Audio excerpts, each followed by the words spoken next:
And welcome to Undercover, where we catch up with a true music legend, Stu Cook from Creedence Clearwater Revival all those years ago. And it's a pleasure to be able to talk to you. Thank you. Good day. How are you? Good. A g'day to you. That's how we say it. Let's talk about Woodstock first, because we're coming up to the 40th anniversary of Woodstock and a very special reissue of the movie on DVD. I always recall Creedence Clearwater Revival at Woodstock didn't quite make the finished cut of the album, did you? What happened there? People continually ask me, were you in Woodstock? Were you there? We were there. We did not make it in the film, and we didn't make it in the 25th anniversary either, but we are in the 40th anniversary. 3 great performances. So why did we miss out on Creedence all those years ago?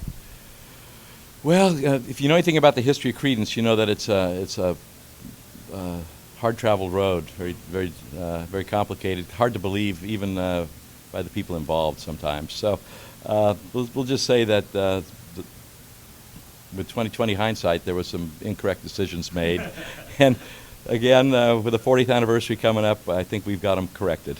Fair enough. Now, let's go back and sort of recall that day. Do you remember the day arriving there, how wild that whole event was? I do, yes. We had a tough travel schedule. We had done a television show, I think it was an Andy Williams special in Los Angeles, and flew all night to Boston, caught a private charter jet to somewhere in upstate New York, where we then fought our way to the Holiday Inn, where the artists were headquartered, sort of the headquarters of the whole operation, and we're just overwhelmed by the enormity of it. We had no idea what to expect. Nobody did, of course, and so much had transpired while we were in flight. So the story was completely different. By the time we arrived, we weren't getting any kind of information as to crowd size, the conditions, the vibe at the event. And so it was so much to take in when we first got there.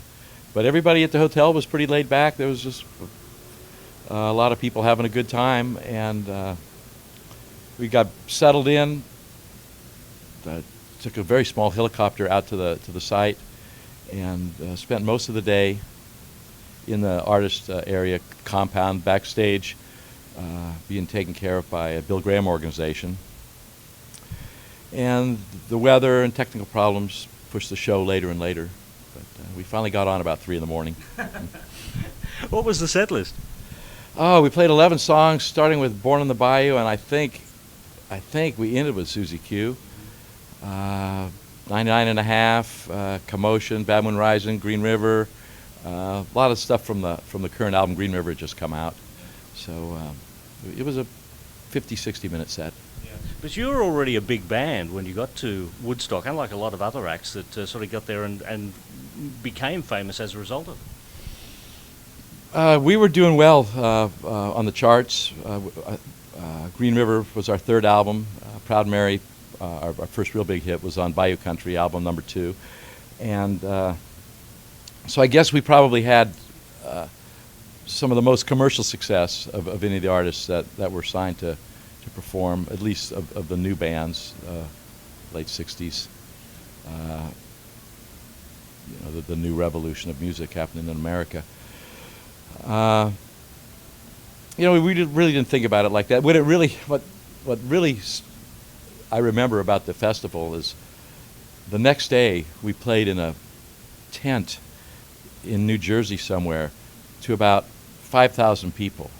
And it was after being in front of the 500,000 plus at Woodstock, it was a complete letdown to come back to a normal music experience.